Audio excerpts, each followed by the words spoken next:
koki visstaltākie, kur mākoņi visbaltākie, kur putni dzied visskaļāk, kur zāle viszaļāk, dzimtene, kur avoti visdziļākie, kur kovārņi visgudrākie, kur kaķi ņaudras mīļāk, kur zivs peld visdziļāk, Kristus, dzimtene, kur vēli lec visvēlīgāk, kur melnis vismēlīgāk, kur pļavas ir viskošāk, kur pasaulē visdrošāk, dzimtene, savā tautā. Vai tu zini, kas ir Latvija? Tā ir zeme, mana dzimtene. Vai tu zini, kas ir dzimtene? Tā ir zeme, kur es piedzimu.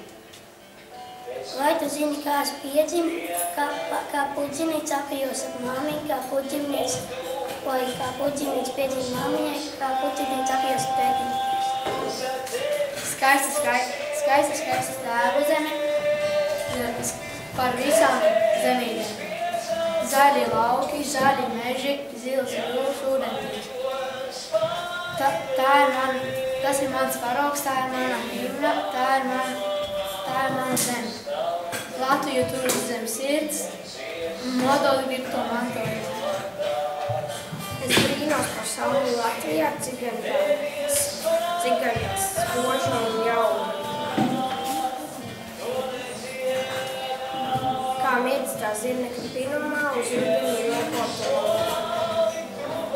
Es brīnos par debesīm Latvijā, cik dzīvi tās staro un silti. Un ietverti dīvaina atspulgā, ir dzimtenes pelēko smilti. Tu esi Latvija, šo pašu svētāko tu neaizmirsti. Vai celies debesīs, vai jūras dzīlēs niesti, vai draugu pulkā dali savu prieku, vai viens pats attiecies ar pretinieku. Tu esi Latvija! Mums ticis viszilākais eders un rudākais rudzju lauks, visbaltākā bērza virze un melnākais gurmais sklaids. Un tieši Latvijai tipsis vissvētākais debesu jums, jo savu visskaistāko zemi